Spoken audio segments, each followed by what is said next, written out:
दोस्तों, भारत और पाकिस्तान इन दो पड़ोसी देशों के बीच की दुश्मनी कितनी गहरी है, इसका अंदाजा इसी बात से लगाया जा सकता है कि दोनों ही देश अब तक 3 बार एक दूसरे के साथ फुल स्केल वॉर लड़ चुके हैं और समय समय पर इनके बीच बॉर्डर पर आए दिन गोलीबारी भी लगातार होती रहती है। दोनों ही देशों के बीच खेले जाने वाला क्रिकेट मैच भी किसी जंग से कम नहीं होता है, जो कि स्पोर्ट्स के वर्ल्ड में दुनिया की सबसे बड़ी राइवलरी के तौर पर अपनी जगह बना चुका है। ऐसे में जब भी कभी भारत और पाकिस्तान के बीच बॉर्डर पर जंग के बादल गहराते हैं, तब एशिया सहित पूरी दुनिया की सांसें थम जाती हैं, क्योंकि ये दोनों ही देश न्यूक्लियर पावर हैं, जिनके बीच एक ऑल आउट परमाणु जंग छिड़ने की संभावना सबसे ज्यादा बनी हुई है। अब पाकिस्तान के मुकाबले भारत बहुत ही बड़ा और हैवी मिलिट्री पावर रखने वाला देश है, लेकिन बावजूद इसके पाकिस्तान ने पहले अमेरिका और अब चाइना व तुर्की जैसे देशों के दम पर भारत की हर एक चाल की काट करना सीख लिया है। भारत के latest fighter jets, naval warships और मिसाइलों की तरह ही पाकिस्तान भी चीन और तुर्की के साथ मिलकर नए नए एडवांस वेपन्स हासिल कर ही लेता है। भारत जहां अब बाहरी देशों से हथियार खरीदने के बजाय अपनी खुद की डिफेंस इंडस्ट्री को मजबूत करने पर जोर दे रहा है, तो वहीं अब पाकिस्तान ने भी चीन और तुर्की के साथ मिलकर कंबाइंड तौर पर नए नए हथियारों का निर्माण करना शुरू कर दिया है। हालांकि फाइनेंशियली भारत पाकिस्तान के मुकाबले काफी बेहतर पोजीशन में है, जो कि अपने डिफेंस पर लगातार हैवी डिफेंस स्पेंडिंग करने में सक्षम है। तो वहीं दूसरी ओर पाकिस्तान की आर्थिक हालत भले ही कमजोर हो, लेकिन क्योंकि इनकी राजनीति और देश के रिसोर्सेज पर इनकी मिलिट्री का एक बहुत ही बड़ा कंट्रोल है, ऐसे में पाकिस्तान भी अपने डिफेंस पर तगड़ा खर्च करने से पीछे नहीं हटता है।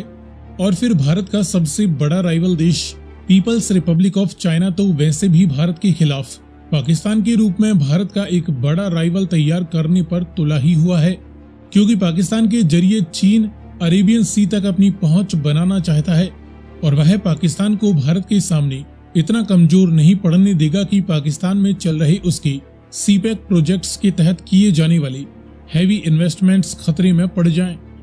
लेकिन जिस तरीके से चाइना भारत के कई इलाकों में अपने मिलिट्री अग्रेशन को दिखा रहा है, इसको देखते हुए भारत ने अपने डिफेंस को चीन का मुकाबला करने के लिए और भी ज्यादा स्ट्रॉन्ग करना शुरू कर दिया है।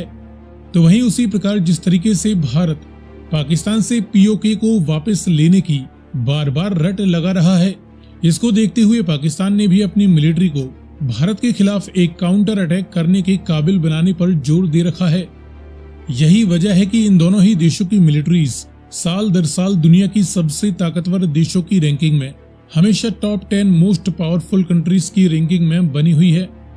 इस वीडियो में हम ये देखने वाले हैं कि वर्तमान समय में भारत और पाकिस्तान की मिलिट्रीज के पास मौजूद करंट फायर पावर के बीच कंपैरिजन में कौन सा देश किस लेवल पर है। लेकिन वीडियो में आगे बढ़ने से पहले आपके लिए एक सवाल, दुनिया में सबसे ज्यादा एयरक्राफ्ट कैरियर्स किस देश की नेवी ऑपरेट करती है, अमेरिकन नेवी या रशियन नेवी? यदि आपको इसका जवाब मालूम है तो कमेंट में लिखकर बताएं। साथ ही जानकारी पसंद आए तो वीडियो को लाइक एंड शेयर करते हुए चैनल को सब्सक्राइब करना ना भूलें। अब चलिए शुरू करते हैं इन दोनों ही देशों के बीच कुछ बेसिक फैक्ट्स के आधार पर कंपैरिजन से। शुरुआत करें भारत की टोटल ज्योग्राफिकल साइज से, तो भारत 32.8 लाख वर्ग किलोमीटर का टोटल एरिया कवर करता है। इसके मुकाबले पाकिस्तान की ज्योग्राफिकल साइज लगभग 8 लाख स्क्वायर किलोमीटर के करीब है। करंट पॉपुलेशन की बात करें तो भारत की टोटल पॉपुलेशन 142 करोड़ का भी आंकड़ा पार कर चुकी है, जो कि दुनिया में सबसे ज्यादा आबादी रखने वाला देश है। तो वहीं पाकिस्तान की करंट पॉपुलेशन 24 करोड़ से भी ज्यादा की आंकी जा रही है। नॉमिनल जीडीपी की बात करें तो भारत की करंट नॉमिनल जीडीपी फिलहाल $3.7 ट्रिलियन वैल्यू से भी ज्यादा की आंकी जा रही है। भारत दुनिया की टॉप 5 सबसे बड़ी अर्थव्यवस्था रखने वाले देशों में गिना जाता है। तो वहीं पाकिस्तान की करंट नॉमिनल जीडीपी करीबन $340 बिलियन वैल्यू के आसपास है। डिफेंस पर खर्च की बात करें तो भारत ने साल 2023-24 के लिए अपने डिफेंस पर करीबन $75 बिलियन वैल्यू का खर्चा कर दिया है और आगे भी इसके आसपास या इससे ज्यादा डिफेंस बजट भारत पेश करने वाला है। तो वहीं पाकिस्तान सालाना अपने डिफेंस पर करीबन $10 बिलियन वैल्यू के लगभग खर्च कर चुका है और ये आगे भी इसके आसपास ही अपने डिफेंस पर खर्च करने वाले हैं। मिलिट्री पावर रैंकिंग की बात करें तो इंडियन मिलिट्री दुनिया की चौथी सबसे ताकतवर फौज है। इसके मुकाबले पाकिस्तान मिलिट्री दुनिया की 7वीं सबसे ताकतवर फौज मानी जाती है, जो कि जल्द ही और भी ऊंचे पायदान पर पहुंचने वाली है। इसके बाद देखें जमीनी पावर के बीच कंपैरिजन। तो इस फील्ड में टोटल एक्टिव ड्यूटी पर्सोनेल की बात करें तो इंडियन मिलिट्री की तीनों ही ब्रांचों में फिलहाल करीबन 14.5 लाख एक्टिव मिलिट्री पर्सोनेल मौजूद हैं।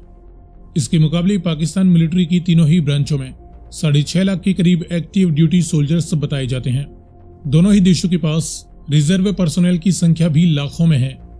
इसके बाद मैन बैटल टैंक्स की 4700 की करीब यूनिट्स इंडियन आर्मी ऑपरेट करती है। पाकिस्तानी आर्मी 3800 की करीब मैन बैटल टैंक्स फिलहाल ऑपरेट करती है। सेल्फ प्रोपेल्ड हवेजर्स की 150 की करीब यूनिट्स इंडिया के पास हैं। पाकिस्तानी आर्मी करीबन 800 सेल्फ प्रोपेल्ड हवेजर्स का इस्तेमाल करती है। टाउड यानी फील्ड हवेजर्स की 3300 से ज्यादा यूनिट्स इंडियन आर्मी के पास हैं। पाकिस्तानी आर्मी भी करीबन 3200 फील्ड हवेजर्स का इस्तेमाल करती है। मल्टीपल रॉकेट लॉन्चर्स की 1100 से ज्यादा यूनिट्स इंडियन आर्मी के पास हैं। पाकिस्तानी आर्मी के पास 1800 से भी ज्यादा मल्टीपल रॉकेट लॉन्चर्स मौजूद हैं। इसके बाद देखें हवाई पावर के बीच कंपैरिजन। तो इस फील्ड में दोनों ही देशों की मिलिट्रीज द्वारा इस्तेमाल किए जाने वाले विभिन्न प्रकार के टोटल मिलिट्री एयरक्राफ्ट्स की करीबन 2500 से ज्यादा यूनिट्स इंडिया के द्वारा इस्तेमाल की जाती हैं। तो वहीं पाकिस्तानी मिलिट्री के पास 1500 की करीब टोटल मिलिट्री एयरक्राफ्ट्स अवेलेबल हैं। इनमें फाइटर और इंटरसेप्टर जैसे मल्टी रोल जेट्स की 570 से ज्यादा यूनिट्स इंडिया के पास हैं। पाकिस्तान के पास 400 से भी ज्यादा मल्टी रोल जेट्स मौजूद हैं। डेडिकेटेड ग्राउंड अटैक और बॉम्बर जेट्स की महज 130 यूनिट्स ही इंडिया के पास हैं। पाकिस्तान के पास करीबन 90 डेडिकेटेड ग्राउंड अटैक एयरक्राफ्ट्स मौजूद हैं। कॉम्बैट यानी अटैक हेलीकॉप्टर्स की 150 से भी ज्यादा यूनिट्स इंडिया के पास हैं। पाकिस्तान के पास करीबन 130 अटैक हेलीकॉप्टर्स मौजूद हैं।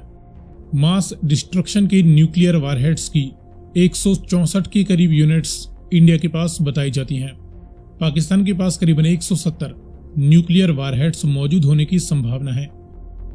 इसके बाद देखें नेवल पावर के बीच कंपैरिजन। तो इस फील्ड में ह्यूज एयरक्राफ्ट कैरियर्स की फिलहाल 2 यूनिट्स इंडिया के पास मौजूद हैं। इंडिया अपने खुद के एयरक्राफ्ट कैरियर्स का निर्माण कर चुका है और आगे भी नए एयरक्राफ्ट कैरियर के निर्माण पर काम शुरू हो चुका है। पाकिस्तानी नेवी के पास फिलहाल कोई एयरक्राफ्ट कैरियर नहीं है।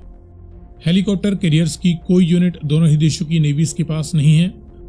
दुश्मन की समुद्री ताकत को ध्वस्त करने के लिए डिस्ट्रॉयर शिप्स की 12 यूनिट्स फिलहाल इंडियन नेवी के पास एक्टिव कंडीशन में है। पाकिस्तानी नेवी के पास कोई फुल फ्लेज्ड डिस्ट्रॉयर शिप नहीं है। हालांकि इनके पास कुछ मिसाइल गाइडेड फ्रिगेट्स हैं जिन्हें ये अपने डिस्ट्रॉयर के तौर पर इस्तेमाल करते हैं। फ्रिगेट्स की टोटल 12 यूनिट्स फिलहाल इंडियन नेवी के पास एक्टिव कंडीशन में है। पाकिस्तानी नेवी के पास फिलहाल 9 फ्रिगेट शिप्स मौजूद हैं। कॉर्वेट्स की 18 यूनिट्स इंडियन नेवी के पास हैं।